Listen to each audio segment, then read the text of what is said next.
안녕하십니까. 생생매거진 오늘 박은정입니다. 비수도권의 청년 인구 유출은 지자체마다 큰 고민거리인데요. 경북의 경우 청년 인구 비율이 15.7%로 전남 15% 다음으로 낮습니다. 이마저도 계속 줄어들고 있는데요. 그래서 청년이 지방에 머물게 하기 위한 지원과 정책이 필요하다는 목소리가 높습니다. 이에 경상북도가 올해 처음으로 청년의회를 구성해 지난 9일에 출범식을 가졌습니다. 평균 연령 35.1세로 도내에서 가장 젊은 위원회인데요. 앞으로 2년 동안 일자리 경제와 복지, 주거, 교육 지원, 문화예술, 참여소통 등 5개 분과에서 현실성 있는 청년 정책을 발굴해 나갈 계획입니다. 올해 3월 기준 19세 이상 34세 이하의 청년 인구는 1,017만 3,400여 명으로 이 가운데 55.5%가 수도권에 거주하고 있습니다. 조금 전에 경북의 청년 인구 비율이 15.7%라고 말씀드렸는데요. 이 큰 간격을 청년의회의 활동으로 조금씩 줄여나가길 기대해 봅니다. 6월 12일 월요일 생생매거진 오늘입니다. 먼저 안동과 포항 울릉 연결해서 그곳의 소식과 날씨 듣겠습니다. 안동입니다. 주말에 갑작스러운 천둥 번개 때문에 놀라신 분들 많으시죠. 곳곳에 벼락과 우박을 동반한 비가 내렸는데요. 오늘도 대기 불안정으로 인해 소나기 소식이 있습니다. 예상되는 강수량은 5에서 50mm로 소나기의 특성상 짧은 시간에 매우 강하게 쏟아지는 곳도 있겠는데요. 농작물 관리와 안전사고에 각별히 주의하시길 바랍니다. 비 소식이 있지만 오늘도 낮에는 안동 28도, 의성 29도까지 오르겠고 자외선이 매우 높은 수준까지 치솟겠습니다. 오존 농도도 나쁨 수준 예상됩니다. 안동시는 예비 문화도시 사업의 일환으로 추진하고 있는 100개의 예술 실험 다같이 예술로 안동의 두 번째 프로젝트 춤과 임점 예술 공연을 오는 17일 구 안동역 모디 684 광장에서 개최합니다. 다같이 예술로 안동은 지역 기반 예술가와 시민이 함께 실험적인 예술 활동을 통해 도시의 변화를 추구하는 사업인데요. 지난 4월 사업에 참여할 프로젝트 공모를 실시해 공간과 청년, 공동체 분야별 각 1개의 프로젝트 총 3개를 최종 선정했습니다. 공연은 사자춤으로 시작해 플라멩코 등 무용과 연극, 클래식 연주, 공간 미술과 같은 인접 예술 분야가 뒤섞이며 다중적으로 진행되는데요. 공동체 분야 프로젝트를 준비한 시 관계자는 기존 공연장에서 벗어나 예술가들이 시민에게 다가가는 방식의 공연 문화를 선보이고 시민과 예술가들이 서로 공감할 수 있는 장을 마련할 계획이라고 밝혔습니다. 지금까지 안동이었습니다. 이어서 포항에서 전해드립니다. 오늘 경북 동해안 지역은 한 주의 시작을 대체로 구름 많은 하늘과 함께 시작했습니다. 아침 기온은 포항 20도, 울진 17도 등 어제와 비슷한 분포를 보였는데요. 오후에는 곳에 따라서 비 소식이 있는 곳도 있어 염두에 두시는 것이 좋겠습니다. 오늘 낮 최고 기온은 포항과 영덕이 24도, 경주 27도, 울진은 21도로 어제와 비슷하거나 약간 높겠습니다. 포항시가 시승격 74주년을 맞아 2023 포항시민의 날 기념식과 제14회 포항시민체육대회를 동시에 개최했습니다. 행사는 지난 10일 포항종합운동장에서 시민 만여 명이 참석한 가운데 열렸고 포항시민체육대회 읍면동 선수단 입장을 시작으로 연호랑 세우녀 부부의 시민헌장 낭독과 시민상 시상, 시민화합 퍼포먼스 등의 순으로 이어졌습니다. 이번 시민의 날 기념식은 앞서 말씀드린 것처럼 지난 2018년 이후 코로나19와 태풍 흰남노로 치러지지 못했던 포항시민체육대회와 병행 개최됐는데요. 체육대회는 명랑운동회와 시민화합 한마당 등으로 진행이 됐고 29개 읍면동 시민들이 함께 어우러질 수 있는 경기 종목을 선정해 이루어졌습니다. 포항시민의 날은 1962년 6월 12일에 포항항이 처음 개항했던 날을 기념해 지난 2004년 6월 12일에 지정됐고 올해는 12일이 평일인 관계로 기념식을 앞당겨 진행했습니다. 지금까지 포항이었습니다. 이어서 울릉입니다. 울릉도와 독도는 흐린 하늘 보이고 있습니다. 현재 기온은 어제보다 0.1도 높은 20.9도, 습도는 87%입니다. 동해중부 안쪽 먼바다에는 북서에서 북풍이 불면서 0.5에서 1m의 잔잔한 물결이 일고 있습니다. 오늘 여객선은 정상 운항합니다. 제18회 독도지키기 울릉도 전국마라톤 대회가 약 400여 명의 선수들이 참여한 가운데 어제 울릉군에서 개최됐습니다. 울릉 로타리 클럽과 세계일보에서 주최하는 독도 지키기 울릉도 전국 마라톤 대회는 우리 민족의 섬 독도를 지켜낸 독도 위용수비대의 숭고한 애국심을 되새기고 독도가 우리 영토임을 세계에 알리기 위해 시작됐는데요. 대회 코스는 모두 울릉문화예술체험장에서 출발하며 울릉 순환로를 시계 방향으로 달려 섬을 일주하는 풀코스와 풀코스와는 반대 방향으로 달려 각 반환점으로부터 되돌아오는 하프 코스를 비롯한 10km, 5km의 단축 코스로 진행됐습니다. 또한 지난 8일 대회 안전을 위해 경찰 및 자원 인력을 대상으로 교통 안전 교육을 실시했으며 참가자들은 전원보험에 가입해 대회 중 발생 가능한 사고를 미리 대비했습니다. 울릉도를 찾은 선수들과 관광객들은 이번 마라톤을 통해 아름다운 자연경관도 즐기고 독도 지키기에 대한 마음도 함께 다지는 의미 깊은 대회가 되었다고 이야기했습니다. 지금까지 울릉이었습니다.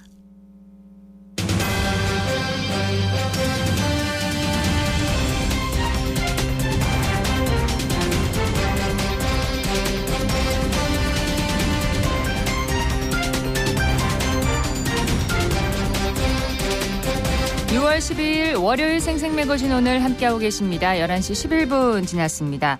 전국에서 전세 사기와 깡통 전세로 인한 피해자가 속출하고 있는 가운데 대구에서도 전세 사기 피해 대책위원회가 구성돼서 대책 마련을 촉구하고 나섰습니다. 자, 오늘 이 시간에 전세 사기 깡통 전세 피해 대구 대책위원회 김도현 사무국장을 연결해서 자세한 이야기 나눠보도록 하겠습니다. 안녕하십니까? 네, 안녕하십니까. 사무국장 김도현입니다. 네, 반갑습니다. 네. 대구에서도 전세 사기 피해가 잇따르고 있다면서요? 아, 네, 맞습니다. 저희 전세사기 대구 대책위원회와 저희 정의당 대구시당 상담창구를 통해서 지금 접수된 사례만 해도 네. 북구 침산동에 16가구, 달서구 감산동에 12가구, 수성구 황금동에 9가구, 서구 평리동에 6채, 달서구 진천동에 22가구, 지금 피해 금액만 해도 150억이 넘는 걸로 저희가 지금 알고 있고요. 네. 그리고 지금 친산동의 경우에는 신탁사기, 구구동의 경우에는 건물 경매로 인한 피해, 그리고 황금동의 경우에는 근저당권 경매로 보증금을 못 받고 있는 분들도 많고요. 예. 그래서 피해 사례가 저희한테 지금 다양하게 접수되고 있습니다. 그렇군요. 네네. 문제는 네네. 네. 지금 대구에서만 예. 지금 경찰들이 저희 7월부터 10개월 동안, 지난해 7월부터 10개월 동안 전세 사기 전국 특별 단속을 벌였는데 대구에서만 69건이 발생해서 103명이 검거된 걸로 저희가 지금 알고 있거든요. 그렇군요. 네. 근데 부동산 시장이 계속 약세를 거듭하고 있어서 이런 전세 피해가 앞으로 계속 발생할 수 있다는 게 문제죠? 아, 네, 맞습니다. 지금 저희 대구 대책위원회가 전세 사기 상담방을 운영하고 있는데 지금 뭐 가평면, 대연동, 대명동, 죽전동, 두류동, 평리동 지금 대구 전 지역에 피해를 호소하시는 분들이 상담을 요청하고 계시거든요. 네. 이 정도면 지금 대구 전체가 위험 지역이 아닌가 싶고 지금 실제로 한국은행 조사 결과를 봐도 대구의 역전세 이제 그러니까 전세 시세가 직전 전세 계약 때보다 떨어져서 신규 세입자에게 받을 보증금으로도 지금 기존 세입자들에게 보증금을 돌려주지 못하는 전세가 예. 지금 전체의 64%가 넘는 걸로 저희가 알고 있고요. 또 그리고 집을 팔아도 전세금을 돌려주지 못하는 이른바 저희가 알고 있는 깡통 전세도 19% 지난해보다 8배 가까이 늘어가지고 예. 서울과 수도권은 물론 지금 비수도권 평균인 14%를 넘는 수치로 저희가 알고 있습니다. 높군요. 네. 그래서 문제는 이런 역전세가 지금 이런 역전세와 깡통 전세가 지금이 아니라 올해 이제 하반기나 내년 상반기에 돌아오는 것, 더 크게 돌아오는 것이 문제이고요. 네. 지금 전세금 미반환 위험이 엄청 커지고 있고요. 그리고 저희도 지금 준비를 해야 되는 게 예. 이제 하반기나 내년 상반기에 돌아올 이런 위험을 미리 대비하고 미리 대책을 마련해야지 더 큰 사고를 피할 수 있다고 지금 저희가 생각을 하고 있거든요. 자, 그래서 이제 대구에서도 전세 사기 대책위원회가 발족을 한 건데 어떤 분들이 함께 하고 계신가요? 네, 지금 대책위에는 저희 지금 피해를 입은 40여 가구와 그리고 정의당, 대구시당, 그리고 대구 민변, 그리고 대구 경실련, 대구 참여연대, 그리고 인권, 실천, 시민행동, 그분들이 지금 저희 피해자분들과 함께 하고 계시고요. 네. 그리고 저희가 주말 동안 저희가 운영하고 있는 상담 카톡방에도 지금 인원이 더 늘어서 62명이 늘어가지고 지금 다 같이 활동을 해주시고 계십니다. 사무국장님도 전세 사기 피해를 입으셨다면서요? 아, 네, 맞습니다. 저는 지금 심산동의 신탁 사기가 제가 입고 있는 사기입니다.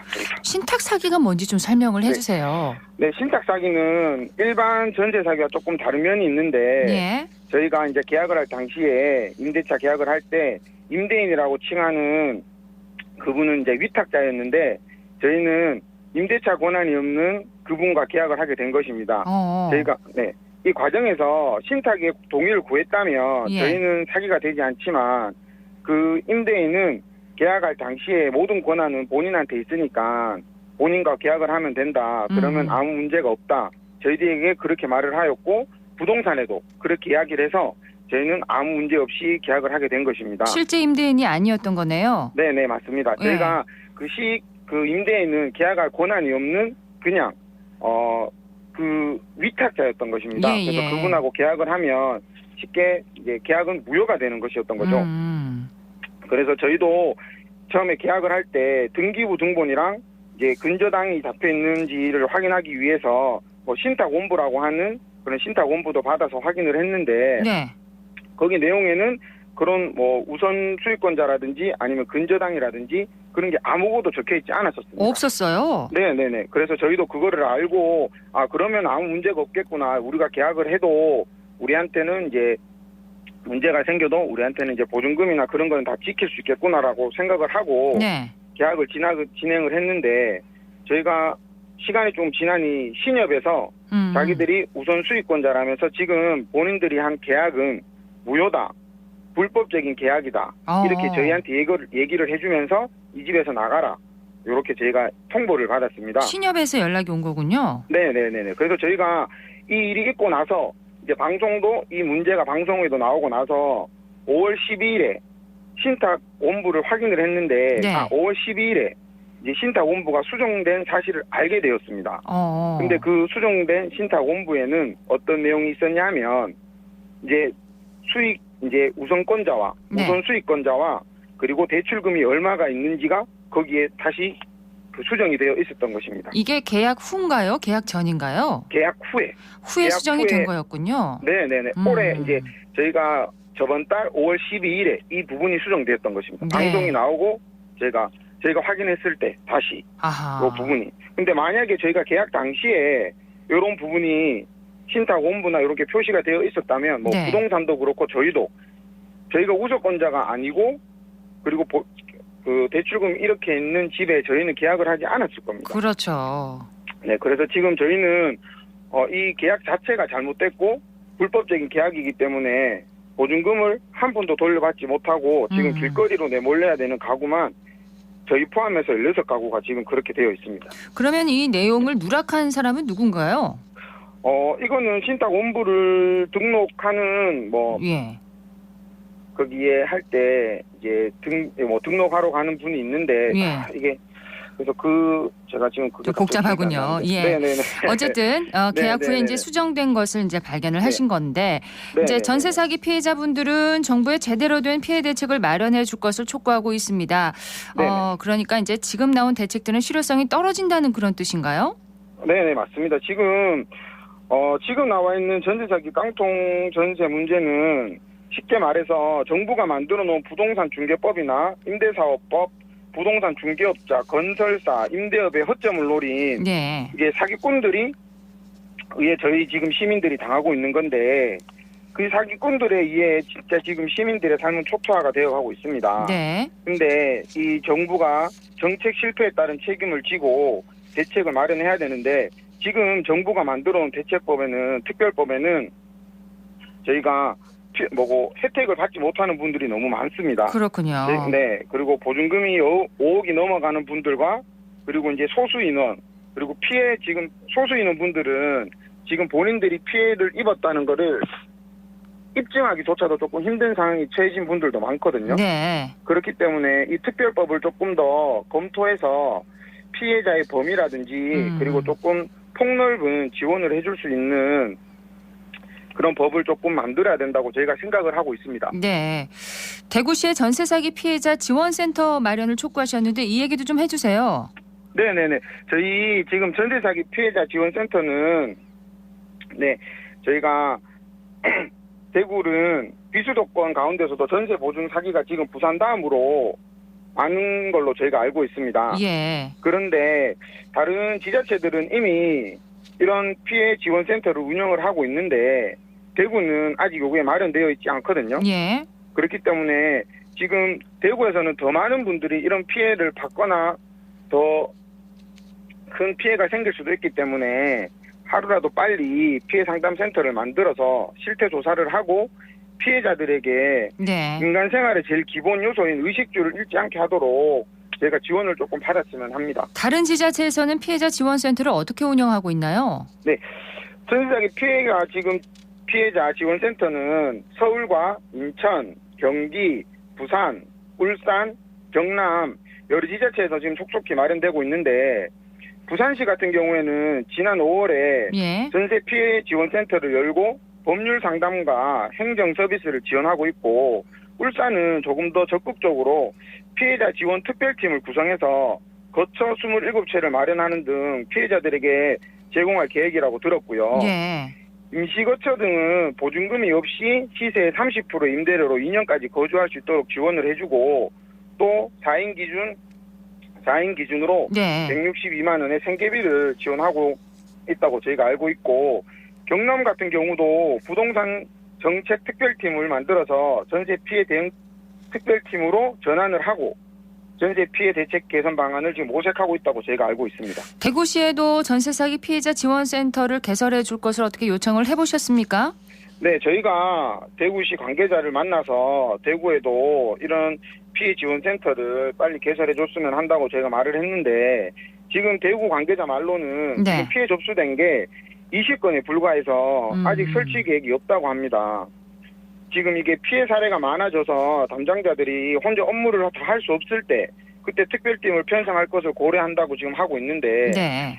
저희가 생각하기에는 이게 지금 피해자가 없어서 안 만드는 게 아니라 피해자가 많아지기 전에 미리 네. 만들어서 이거를 지원을 해주는 게 저희는 맞다고 생각을 해서 조금 더 빨리 이런 지원센터를 만들어 주셨으면 한다고 얘기를 했습니다. 예. 대책위에서는 그러면 앞으로 어떤 활동을 해나가실 계획인가요? 지금 저희 대책위에서는 이제 피해자분들에게 법률적인 상담과 피해 접수 지원 그리고 각 피해 가구의 지원 그리고 정부와 대구시에 적극적으로 대책 마련을 촉구하는 예. 그 방법을 저희가 이제 얘기를 할 거고요. 그리고 특별법의 보완과 입법 및 제도 개선을 위해 적극적으로 활동할 예정입니다. 네. 우리 그 사무국장님도 피해를 입은 입장이잖아요. 잘 좀 네. 해결되기를 기대를 하겠습니다. 오늘 네, 말씀 감사합니다. 고맙습니다. 네, 감사합니다. 지금까지 전세 사기 깡통 전세 피해 대구대책위원회 김도현 사무국장이었습니다.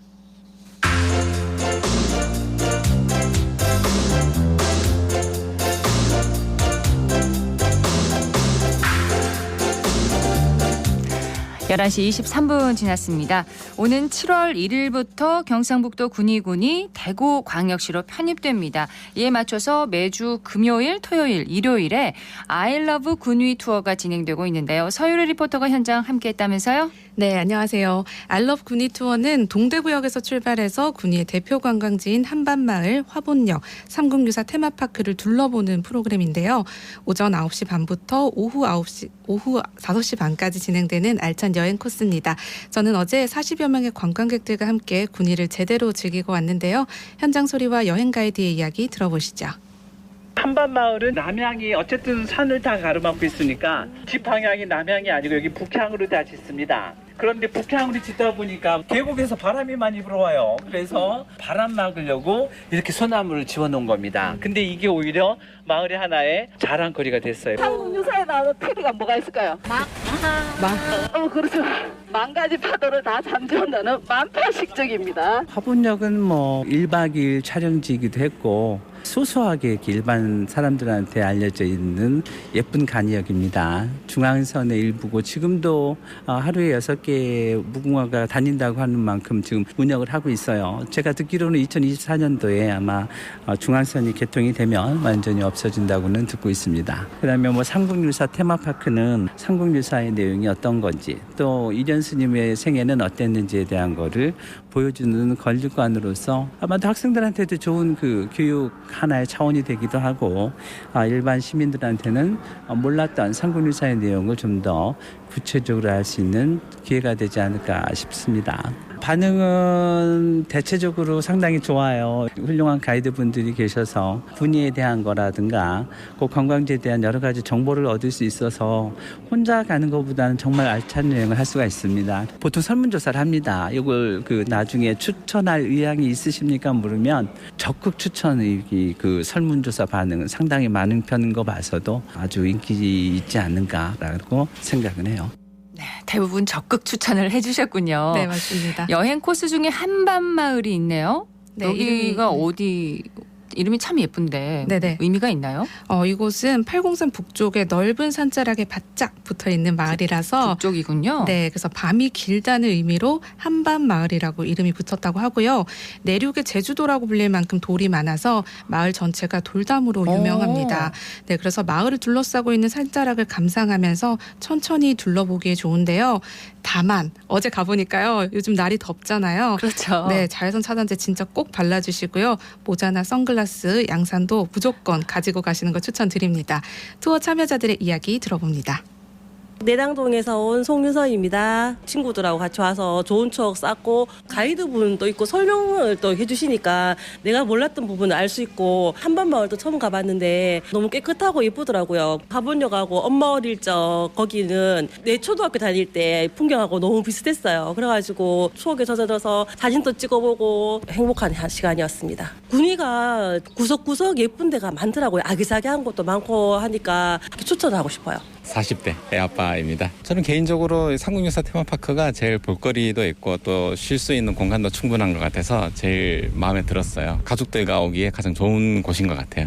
저는 대구에 사는 윤여진입니다. 저는 삼국유사 테마파크가 제일 재미있었는데 왜냐면 제가 볼 게 좀 많고 재미있는 체험들이 많았던 것 같아요. 목판 찍는 체험을 해봤는데요. 찍는 게 좀 어려우긴 했지만 직접 제가 찍어봐서 재밌었어요. 제 또래 초등학생이 와도 재밌을 것 같아요. 대구 달서구에서 온 박난정이라고 합니다. 엄마 아빠 어릴 적 그게 가보니 60년대 70년대 그 시대의 모습과 생활 그리고 물건들이 다양하게 이렇게 전시되어 있어가지고 보면서 이제 신기하기도 하고 재밌고 또 곳곳에 이렇게 체험할 수 있는 곳이 있어서 또 지루하지도 않고 나름 재밌었어요. 옛날 이제 그때 그 시절로 돌아간 기분이 들어서 참 행복하고 좋았습니다. 여기가 생활사 박물관인가 봐요. 네, 맞습니다. 어른들에게 학창 시절을 떠올리게 하는 곳이었는데요. 엄마 아빠 어렸을 적에라는 곳입니다. 난로 위에 도시락을 올려놓던 옛 시절의 교실, 연탄 가게, 책방, 이발소 등을 재현해 놓은 곳인데요. 네. 많은 분들이 정말 라떼는 말이야 이렇게 외치면서 본인들의 학창 시절 얘기로 얼굴에 웃음이 가득했고요. 또 이어서 방문한 삼국유사 테마파크에서는 어린이와 청소년들이 역사와 관련된 체험을 하면서 즐거워했습니다. 대구문화예술진흥원 관광본부 이성민 팀장에게 좀 더 자세한 이야기 들어보시죠. 조만간 이제 대구가 군위와 함께 나갈 건데 대구 시민이나 경북 계시는 분들도 군위에 대해서 잘 모르시더라고요. 그래서 군위에 대해서 좀 더 먼저 알아보자라는 취지에서 군위 투어를 기획하게 됐습니다. 저희 군위 투어는 대구 지역뿐만 아니라 다른 지역에서도 많이 참여를 하시더라고요. 아직까지 알려지진 않았지만 군위에서 대표하고 있는 그런 관광지를 좀 둘러볼 수 있고 또 삼국유사의 그런 어떤 여러 가지 자원들을 만나보실 수가 있는 그런 투어입니다. 대구는 도심관광지라서 재미있는 볼거리와 즐길거리는 많지만 자연과 좀 힐링할 수 있는 부분은 좀 부족한 것 같아요. 그래서 군위엔 때묻지 않은 여러 가지 관광 자원도 있고 관광 자원과 함께 역사도 또 체험할 수 있는 여러 가지 장소들이 많아서 지친 일상에서 또 힐링할 수 있는 자원들을 좀 많이 연결시켜서 즐길 수 있는 게 군위의 매력인 것 같습니다. 대구에서도 관광의 어떤 자원들이 더 풍부해지기 때문에 외부에 소개하거나 또 외부 사람들이 왔을 때 한 번, 두 번 또 재방문할 수 있는 그런 기회가 많아지니까 대구의 입장에서는 관광객들을 더 많이 불러올 수 있는 매력이 많아지게 됩니다. 많이 와주십시오. 알럽 군위 투어는 6월 말까지 이어집니다. 네, 서유리 리포터 잘 들었습니다. 네, 고맙습니다.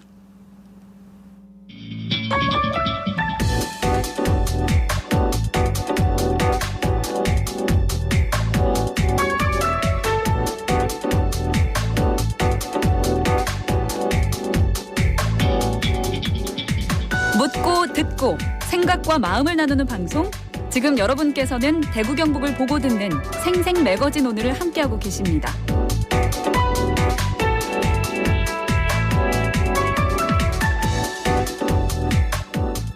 월요일 생생 매거진 오늘 함께하고 계십니다. 지금 시각 11시 30분 지났습니다. 자, 이번에는 기자의 눈으로 지역의 현안과 이슈를 들여다봅니다. 매일신문의 최원영 기자와 함께합니다. 어서 오세요. 네, 안녕하십니까. 자, 오늘 최 기자가 준비한 내용은 뭔가요? 예, 21대 국회 임기 종료가 1년 앞으로 다가오면서 이 대구 경북 미래 먹거리와 핵심 현안과 관련한 법안들을 이 서둘러 처리해야 한다는 목소리가 높은데요. 예. 이 어떤 법안들이 남아 있는지 살펴보겠습니다. 21대 국회 임기가 내년 5월 29일까지인데 이 대구 경북 정치권이 의정 활동을 할 수 있는 시간이 1년이 안 남았습니다. 그렇습니다. 네, 내년 4월 10일 실시되는 22대 총선 고려하면 이 공천 국면이 시작되기 전인 올 연말이 사실상의 데드라인이 될 걸로 보입니다. 정말 얼마 남지 않았어요. 네.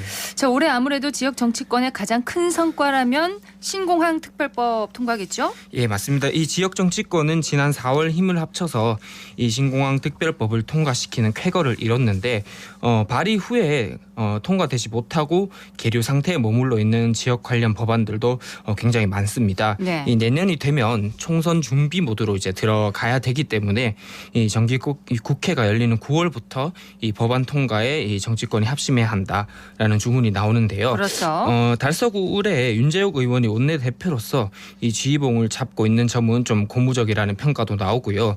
이 윤 원내대표가 지역에서 조속한 통과를 원하는 법안들을 중점 법안으로 지정할 수 있기 때문입니다. 그렇죠. 네, 보통 총선을 앞두고 이 국회의원이 법안 통과보다 지역구 표밭 다지기에 주력하는 모습도 보이는데 이번에는 윤 원내대표 중심으로 해서 임기 마지막까지 지역 미래를 설계할 법안을 처리하는 뒷심이 필요합니다. 자, 그렇다면 이제 대구와 관련된 계류 법안들 뭐가 있는지 한번 살펴볼까요?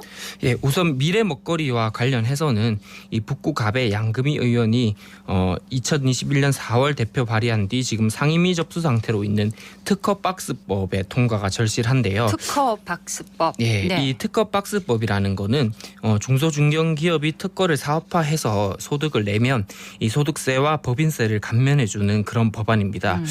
대구는 중소기업 비율이 99%, 중소기업 종사자 비율이 93%로 이 전국에서 최고 수준인데 예. 이 법안이 통과되면 지역 경제 활성화에 큰 도움이 될 걸로 보입니다. 중소중견기업을 좀 지원하기 위한 그런 법안이 아닌가 싶은데요. 문화 분야에서는 어떤 법안 통과가 필요한가요? 네, 북구 의뢰 김승수 의원이 올해 1월 대표 발의했던 뮤지컬 산업진흥법인데요.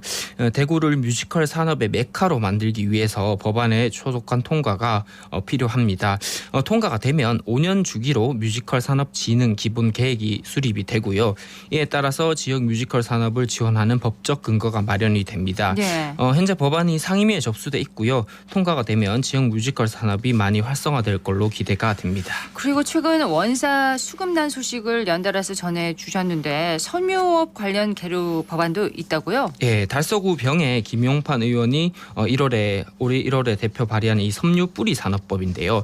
이게 상임위에 접수된 상태로 있는데 대구의 섬유 산업 부흥을 위해서 통과가 굉장히 절실한 법안이라고 볼 수 있는데요. 예. 이 내용은 섬유 산업을 뿌리 산업에 포함시켜서 이 재직이나 사가공, 염색가공 같은 이 핵심 기술을 이 뿌리 기술에 추가하는 그런 내용입니다. 지금 섬유가 사양 산업화되면서 활력을 잃고 있는 그런 상황에서 이 뿌리 산업에 포함이 되면 네. 이 로봇이나 센서 같은 차세대 기술하고 연계를 해서 지역 섬유 제조업 전반에 경쟁력이 강화될 것으로도 기대가 됩니다. 예, 또 하나 이제 중요한 법안이 예타 기준 완화법이라고 있죠? 네, 맞습니다. 이 서구 김상훈 의원하고 동구갑의 류상걸 의원이 각각 2020년 6월, 2021년 6월에 대표 발의한 예비타당성 기준 완화법 법이 통과되면 지역의 SOC 그러니까 사회간접자본 구축에 큰 도움이 될 걸로 보이는데요. 이 두 법안은 모두 예타 기준을 기존의 총사업비 500억 원, 이 국가재정지원 규모 300억 원 이상에서 네. 총사업비 1,000억 원, 국가재정지원 규모 500억 원 이상으로 완화하는 내용을 담고 있습니다.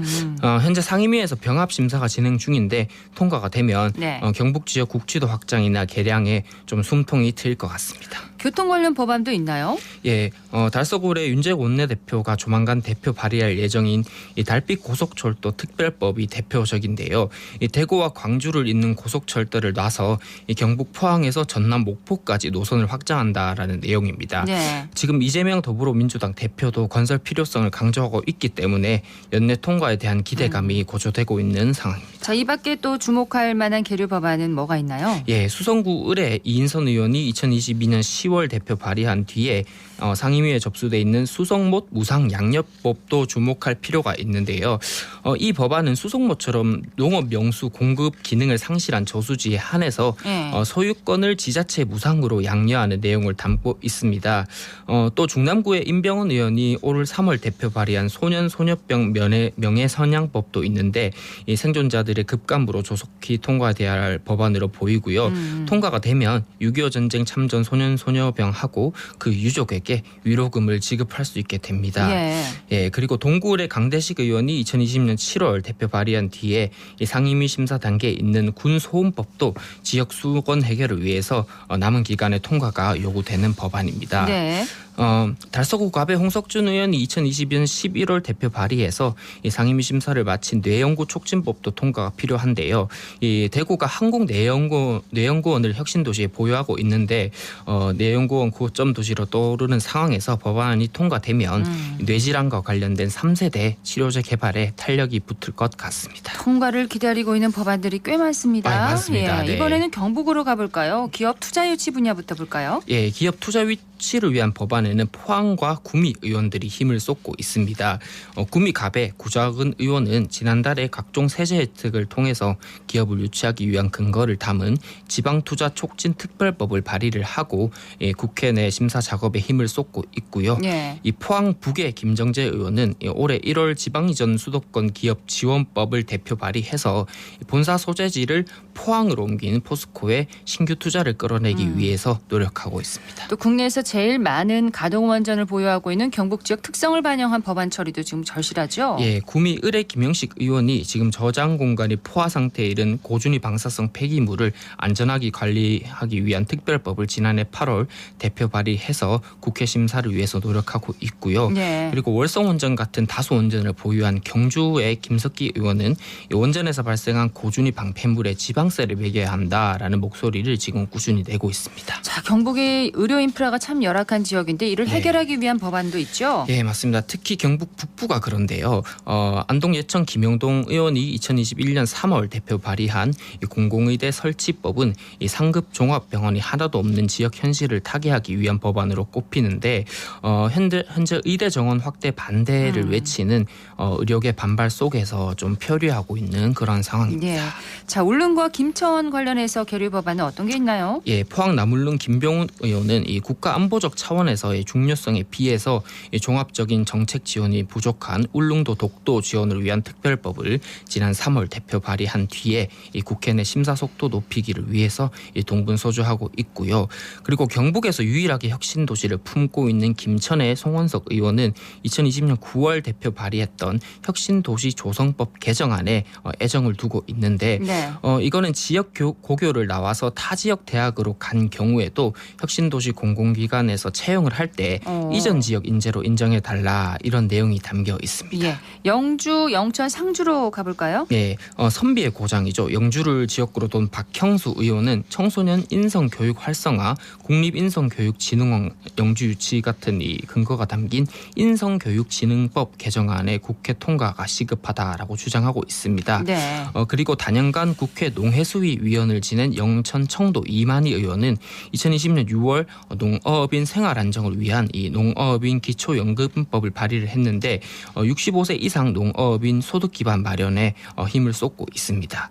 그리고 여권 내 대표적인 노동 전문가로 알려진 상주문경의 이미자 의원은 이 만성적인 일자리 부족에 시달리는 우리 농촌 지역 현실을 좀 바로잡고자 이 외국인 인력 유치 활성화 근거를 담은 인구 감소 지역 지원 특별법 개정안을 지난해 12월 대표 발의하고요. 네. 본회의 통과에 앞장서고 있습니다. 자, 마지막으로 경산과 칠곡 군위로 가볼까요? 예, 경산의 윤두현 의원은 경산이 ICT 정보통신기술 중심지로 도약할 수 있도록 인공지능 산업 육성법을 지난해 12월 대표 발의하고 심사 과정을 챙기고 있고요.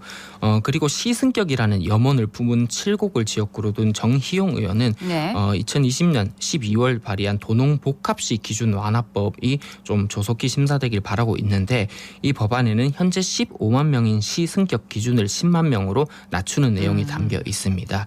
그리고 국토부 출신의 군위의 김희국 의원은 건설업계 수건 해결에 힘을 쏟고 있는데 김 의원은 올해 1월 발의한 건설기계관리법 개정안 등 다수 관련 법안을 제안해 놓고 있는 상황입니다. 네, 지역의 미래가 걸린 핵심 법안들 통과될 수 있도록 지역 국회의원들이 더 힘을 내야겠죠? 예, 대구 경북 정치권이 보여주기식 법안 발의를 좀 지양하고 이미 발의된 법안을 처리하는 데 역량을 집중해야 한다는 얘기가 나오고요. 네. 이 법안 발의보다 통과에 방점을 찍고 21대 국회 남은 임기를 마무리해야 한다라는 주문이 나옵니다. 네, 지금까지 매일신문의 최원영 기자였습니다. 고맙습니다. 감사합니다.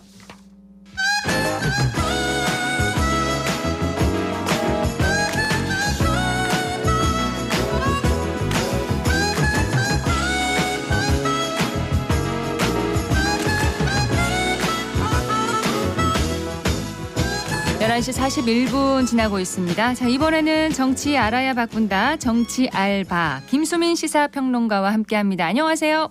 네, 반갑습니다. 예, 홍준표 대구시장이 우리 사회의 소수자들에 대한 그런 발언으로 연이어 화제가 되고 있는데 이슬람에 대한 포용적인 의견을 피력했던 홍 시장이 성소수자에 대해서는 퀴어 축제 행사를 반대하는 대구 기독교 총연합회의 집회금지 가처분 신청을 지지한다. 이렇게 밝혔습니다. 네, 홍준표 시장은 성다수자의 권익도 중요하다라는 발언도 했는데요. 네. 그러나 성다수자라는 표현 평소에 쓰지 않은 이유들이 있습니다. 특별히 그렇게 칭해야 될 이유가 없었던 것이고 반면에 차별과 폭력을 당해온 사람들이 성소수자라고 그렇게 칭해지는 그런 현실이 분명히 있는 것이고요. 그리고 청소년들에게 잘못된 성문화를 심어준다라고 홍 시장이 표현했는데 사실 성소수자 청소년들이 배타적인 사회 분위기에 절망해서 극단적인 선택을 하는 사례들이 이어왔었습니다. 네. 이런 것들을 오히려 직시를 해야 될 것 같습니다. 그리고 서울에서 열리는 퀴어 축제의 경우는 미국, 유럽 등 수많은 자유진영 국가들의 대사들이 방문을 하고 있고 성소수자 존중이 자유민주주의다라고 하는 걸 보여주고 있거든요. 그리고 홍준표 시장에 대해서 이제 과거에 좀 발언들을 살펴보면 이번에는 성소수자의 권익도 중요하지만이라는 단서를 달았습니다. 네. 하지만 과거에 대통령 선거에 출마했던 2017년에는 성소수자를 엄벌하겠다는 공약을 냈거든요. 지금 현재 그때하고 지금하고 또 말이 다른 것이고 이것은 어떻게 보면 정리된 신념이 있다기보다는 정치공학적인 접근이다. 라고 하는 비판을 면하기 어려워 보입니다. 예. 자, 전국의 핵심 이슈로 떠오른 중앙선거관리위원회 자녀 특혜 채용 의혹 얘기를 해보겠습니다. 감사원 감사 불가론을 펼치던 중앙선관위가 감사원 감사를 부분적으로 좀 수용하긴 한다. 이런 결정을 내렸잖아요. 네, 국민 여론이 상당히 악화됐다는 현실을 중앙선관위도 확인을 했다고 볼 수 있겠고 그래서 자녀 채용 의혹에 한해서 감사원 감사를 받아들인다라고 정리가 됐습니다. 다만 중앙선관위의 근본 입장, 그러니까 독립된 헌법기관이기 때문에 감사원 감사를 받지 않는다는 입장은 달라진 게 아니라고 볼 수 있겠고요. 네. 하지만 아직도 감사원의 입장이 다릅니다. 자녀 채용 의혹 조사 중에 인사에 대한 직무감찰, 조금 전반적으로 퍼져나갈 시도 가능성 그런 것들이 여전히 상존하기 때문에 두 기관의 충돌이 감사 과정에서 또 일어날 수 있다라고 하는 것이고요. 이 충돌을 피하기 위해서는 분명한 합의점부터 일단 양 기관이 찾아야 되지 않을까 그렇게 보입니다. 네, 국민의힘과 더불어민주당이 국회 특별위원회를 꾸려서 중앙선관위에 대한 국정조사를 하기로 합의를 했습니다. 그런데 국민의힘에서는 감사원 감사가 먼저라는 입장인데 국정조사가 추진될 수 있을까요? 네, 합의사항에 감사원 감사와 결부된 조건은 없었거든요. 네. 감사원 감사라는 거는 하지 않는 대로 국정조사 필요성이 더 커진다고 볼 수 있고, 하더라도 국조는 국조대로 필요하다고 볼 수가 있습니다. 자칫하면 감사원 감사를 조건으로 걸다가 할 수 있었던 국회 국정조사까지 못하게 될 수 있다라고 하는 걸 유념해야 될 것 같고, 분명히 여야 원내대표 중심으로 협상해서 합의 선언까지 했는데 또 다른 얘기가 여권에서 나온다라고 하는 거는 대통령실이 개입한 거 아니냐, 이런 의심을 불러일으키게 되는 거거든요. 네. 이렇게 여야 원내대표 간에 합의된 사항들이 파기가 되면 앞으로 여야 협상에는 더 차질이 빚어진다라고 하는 것을 좀 여권에서 명심을 해야 될 것 같습니다. 예. 일본의 후쿠시마 원전수 방류 문제를 놓고도 양당의 갈등이 좀 치열한데, 더불어민주당 이재명 대표는 싱하이밍 주한 중국 대사와 만찬 회동을 갖고요. 방류 반대 공조 의사를 내비쳤고, 국민의힘은 이를 규탄했습니다. 외교부는 싱 대사를 불러들여서 항의도 했습니다. 어떻게 봐야 할까요? 네. 후쿠시마 방류를 놓고 좀 우려가 되는 구도가 짜여지고 있는데, 국민의힘 더하기 일본 대 민주당 더하기 중국, 이 구도가 만들어지는 것, 이것은 안전성, 과학성을 따져야 될 문제에서 피해야 될 구도라고 보입니다. 예. 사실 민주당에서는 최근에 태평양 도서 국가들하고 연대하는 걸 추진한다라고 밝혔는데요. 호주, 뉴질랜드 등의 태평양 도서 국가들은 후쿠시마 원전수 방류에 부정적이면서도 미국의 최상위 동맹국 호주, 뉴질랜드를 포함하고 있다는 특징이 있습니다. 이쪽하고 연대를 하는 게 미국, 일본 대 중국, 러시아, 이런 구도로 끌고 가지 않을 수 있는 괜찮은 방안이었는데요. 네. 다만 이번에 이재명 대표가 주한 중국 대사를 만나면서 그림이 뒤틀렸다라고 평가는 할 수 있을 것 같습니다. 게다가 싱하이밍 대사가 이 대표를 만난 자리에서 한국 정부를 규탄을 했는데, 이 자체로 외교적인 결례일 뿐더러 민주당이 중국을 거두는 듯한 그런 인상을 줘버리고 말았거든요. 네. 이런 부분에서는 좀 단호하게 선을 그었어야 되는 것이 아니었는가, 민주당의 행보에 대해서 좀 우려가 있습니다. 자, 그리고 방송통신위원회 위원장으로 유력하게 거론되고 있는 이동관 대통령실 대외협력특보의 이명박 정부 시절 행보에 대한 비판 또 다시 제기됐는데, 이 특보의 자녀 학폭 문제가 지금 계속 불거지고 있어요. 네, 이게 지나가 버린 일이 아니게 된 것이 그때 당시의 상황에 대해서 자꾸 진술과 입장이 엇갈리고 있다라고 하는 겁니다. 네. 이 특보에서는 자녀가 피해자 쪽하고 화해했다라고 했는데, 그런데 보면 이제 피해 학생 2명이 진술서를 썼던 거에 보면 침대에 눕혀서 밟았다, 머리를 책상에 300번 부딪히게 했다 등의 구체적인 진술이 있고, 네. 큰 처벌 없이 넘어갔다라고 하거든요. 그리고 화해했다는 사람은 1명인 것 같은데 피해 학생은 4명 정도로 보이고 있습니다. 나머지 학생들 입장은 어차피 안 나오는 그런 상황인 것이죠. 네. 그리고 이동관 특보가 학교 선도위원회가 전학 조치를 내렸다라고 주장을 했는데, 그 해당 학교인 하나고등학교에서는 선도위원회가 개최된 사실이 없다라고 밝혔고요. 그리고 하나고 이사장이 이동관 특보에게 조치를 미뤄달라는 부탁도 받았고, 또 이제 오늘 보니까 YTN을 통해서 보도가 된 내용은 당시 이제 해당 교사가 또 그때 당시의 상황 이렇게 넘어가는 그런 상황에 대해서도 증언한 것이 나와서 더 크게 논란이 되고 있습니다. 근데 결정적으로는 이런 논란들에서 더 큰 피로감을 국민들이 느낄 수 있는 게, 이명박 정부 시기에 언론 길들이기 논란의 당사자가 또 돌아오는 것, 그리고 이런 중립기구의 인사에 걸맞는가, 인재풀이 없는가, 이런 부분들이 좀 국민들 사이에서 또 크게 의문으로 떠오를 것 같습니다. 예. 박근혜 정부 청와대에서 민정수석 지냈던 우병우 전 수석도 화제를 모으고 있는데, 중앙일보와의 인터뷰에서 정계 진출에 대한 입장을 밝혔잖아요. 내년 총선에서 고향인 경북 영주에 출마한다, 이런 설이 돌고 있어요. 네, 우병우 전 수석이 이렇게 얘기를 했습니다. 정치를 하느냐 마느냐보다는 국가를 위해서 할 수 있는 일이 뭘까를 많이 생각하고 있다. 이거는 정치를 한다는 확답은 아니지만 선을 긋는 말조차 아닌, 그러니까 입문 가능성, 정계 입문 가능성 열어놓은 말이라고 볼 수 있겠고, 이렇게 되면 앞으로도 계속 출마설이 나올 수밖에 없다라고 하는 것이죠. 그런데 공교롭게도 문재인 전 대통령과 조국 전 법무부 장관 또 평산마을에서 회동을 가졌는데, 조 전 장관의 출마설도 계속해서 나오고 있고, 우 전 수석하고 쌍곡선을 이루는 듯한 그런 그림입니다. 근데 이제 유념할 것은 두 사람 모두 직권남용 혐의 등으로 각각 최종심 그리고 1심에서 유죄 선고를 받은 바 있는데, 그렇죠. 두 사람이 다 출마한다라고 하는 설이 나오는 것 자체에 대해서 국민들의 생각이 어떨지 정치 세력들이 잘 헤아려야 될 것이라고 봅니다. 더불어민주당 소식을 좀 보겠습니다. 지난주 월요일에 혁신위원장에 이래경 다른미래 명예이사장을 임명했다가 이 천안함 문제를 포함한 과거 발언들이 논란이 돼서 무산됐습니다. 권칠승 수석 대변인이 천안함 최원일 전 함장을 폄훼하는 발언을 했다가 사과하기도 했는데 이 과정을 좀 정리해 주시겠어요? 네, 이래경 이사장 발언 중에서 가장 문제가 된 것 아무래도 천안함이었던 것 같고요. 예. 그리고 민주당의 원래 당직자였던 권칠승 대변인까지 최원일 전 함장에 대해서 부하들 다 죽이고 뭐 이런 식으로 얘기를 했습니다. 이것은 추가 가해라고 봐야 될 것 같고요. 이번 기회에 천안함 문제 좀 확실하게 짚고 넘어가야 될 것 같은데 뭐 멀리 갈 거 없이 세월호 피해자들이 겪었던 지난 시간들의 고통하고 천안함 관계자들이 겪었던 고통 비슷하다고 보면 될 것 같습니다. 네. 예, 천안함은 국제사회 조사를 통해서 북한의 폭침으로 결론이 났던 사안이고 그리고 그 함에 있었던 사람들에게 책임을 지울 수 없는 것이 당시에 북한의 동향이 심상치 않다라고 하는 징후는 있었지만 그쪽에 전달되거나 하지는 않았었거든요. 네. 그렇다면 피해자 생존자들에게 책임을 묻는 것은 추가 가해다라고 볼 수가 있겠고 마음의 상처를 주거나 정치적으로 이용하는 시도는 중단해야 된다. 저는 천안함과 세월호는 하나다라고 그렇게 말씀을 드리고 싶습니다. 자, 민주당은 혁신위원장 인선 작업을 계속하기로 했습니다. 각 계파에서 추천하는 인물이 좀 제각각이다 이런 소식이 나오고 있는데 민주당 혁신위의 운명은 앞으로 어떻게 될까요? 네, 일단은 당내 세력들이 두루두루 인정할 수 있는 인사가 혁신위원장 등을 맡을 수밖에 없다라고 하는 거고 비명계 일각에서 최근 이탄희 의원에 대한 추천의 목소리가 있거든요. 네. 이 의원이 친명도 비명도 아니고 어느 정도 소장 개혁파 성격이 있기 때문에 그런 얘기가 나오는 것 같습니다.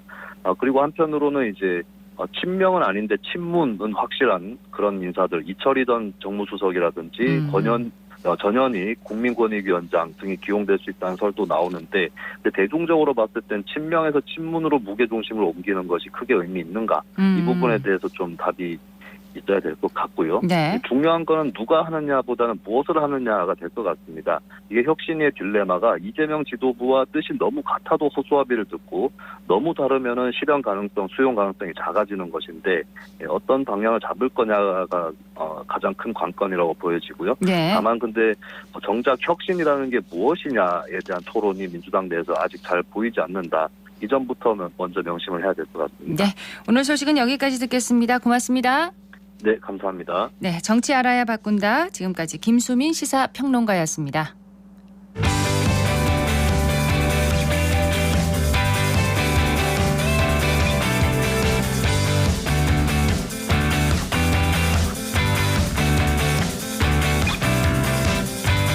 클릭 정보 클릭.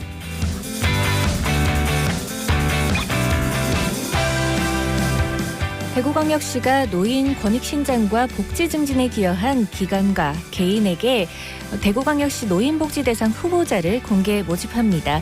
신청 자격은 공고일 현재 대구시에 3년 이상 계속 거주하는 시민이거나 단체고요.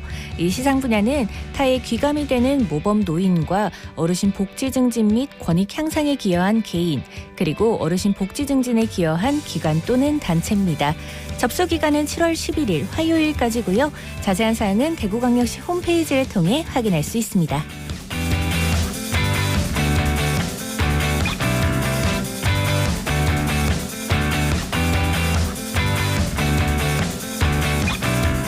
대구광역시가 산업재해 예방을 위해 사업장 안전지도와 점검 등을 수행할 안전보건지킴이를 오는 23일까지 모집합니다.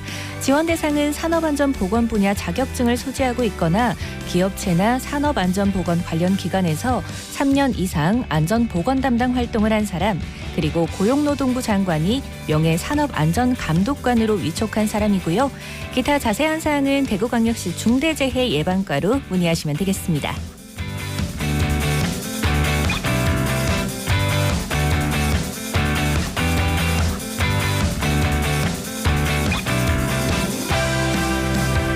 여름 휴가철에 대비해 대구 소방안전본부가 다중이용시설 화재안전관리 강화 대책을 발표했습니다.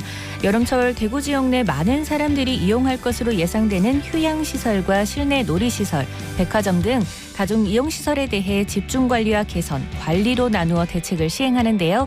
안전한 휴가를 보내기 위함인 만큼 가정과 다중이용시설에서 안전관리 준수를 생활화하는 시민의식도 필요할 것 같습니다.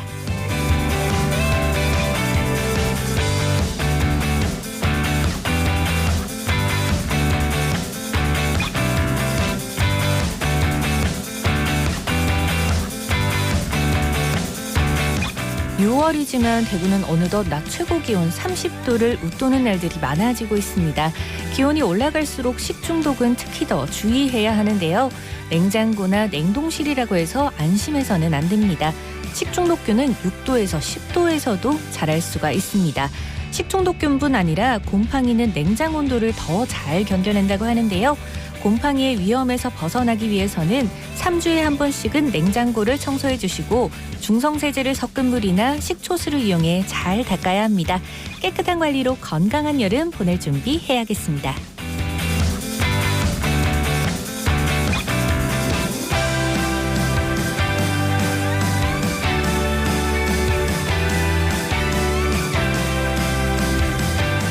과일과 채소를 구분하는 기준은 다양하죠. 보통은 식물의 열매를 과일로, 다른 부분을 채소로 구분하고 채소는 밭에서 기르는 농작물을, 과일은 씨를 감싸고 있는 것을 말하기도 하는데요. 그렇다면 토마토는 과일일까요? 채소일까요? 정답은 과일, 채소입니다. 토마토는 과일에도 속하고 채소에도 속하기 때문이라고 하네요. 건강에 좋은 토마토 드시고 오늘도 좋은 하루 보내세요. 지금까지 클릭 정보 클립 윤가영이었습니다.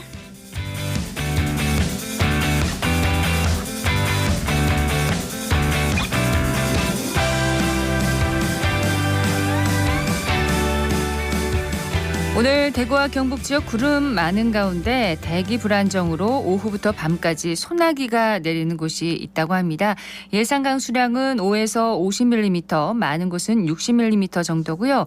짧은 시간에 매우 강한 비가 내릴 경우에 계곡이나 하천은 물이 갑자기 불어날 수 있으니까 주의하시기 바랍니다.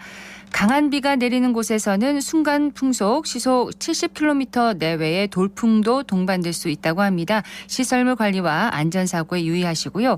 또 일부 지역에서는 우박도 떨어질 수 있으니 과수 낙과를 비롯한 농작물 관리에도 유의하셔야겠습니다. 오늘 낮 기온은 21도에서 30도 분포로 더운 날씨 계속되겠고요. 미세먼지 농도 보통 수준을 보이겠습니다. 생생매거진 오늘 월요일 순서 여기까지입니다. 박은정이었습니다. 고맙습니다.